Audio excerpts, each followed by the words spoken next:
Hello hi అండి, welcome to ఎన్జీఆర్బి fitness studio. ఈరోజు మనం టై ఎక్సర్సైజెస్, ఓవరాల్ బాడీ ఎక్సర్సైజెస్ చూద్దాం. ఓకేనా? 1 2 3 4 5 6 7 8 9 10 11 12 13 14 15 16 17 18 19 20. ఓకేనా? ఇప్పుడు మనం చేస్తుంది ఏంటంటే టై ప్రెజర్ కోసం కాబట్టి మనం బాడీ బెండ్ అవ్వకుండా ఓన్లీ టై మూమెంట్ మాత్రమే జరగాలి, హిప్ మూమెంట్. ఓకేనా? ఇప్పుడు మనం చేయబోయిన ఎక్సర్సైజ్ బ్యాక్ అనమాట, బ్యాక్ మజిల్ కోసం. ఓకే, ఇప్పుడు హీల్ మాత్రమే లిఫ్ట్ చేసి మూమెంట్ చేయాలి. ఓకేనా? మనం హ్యాండ్ పైన లాక్ ఎందుకు చేసామంటే ఓవరాల్ బ్యాక్ మజిల్స్ మొత్తం స్ట్రెంథనింగ్ అవ్వటం కోసం.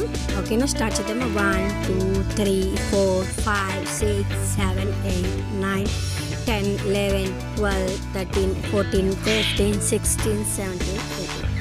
ఓకే, ఇప్పుడు మన నెక్స్ట్ ఎక్సర్సైజ్ వచ్చేసి కూడా టై మజిల్స్ కోసం ఓన్లీ హిప్ మూమెంట్ జరుగుతుంది.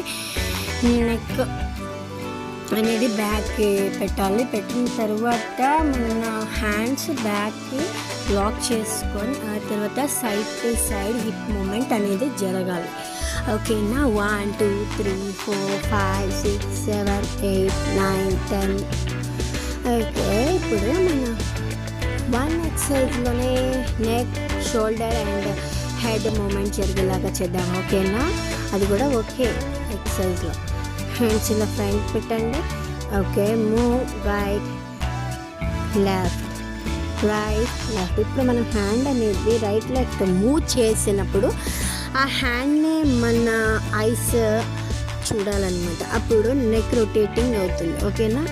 1 2 3 4 5 6 7 8 9 10 11 12. ఓకేనా? ఇప్పుడు మనం చేసినప్పుడు హ్యాండ్స్ నెక్ మూమెంట్ ఏంటంటే సైడ్కి తిరిగినప్పుడు. ఓకే, మనం హ్యాండ్ పైకి రేజ్ చేసినప్పుడు షోల్డర్ మూమెంట్ జరుగుతుంది. మనం ఓవరాల్గా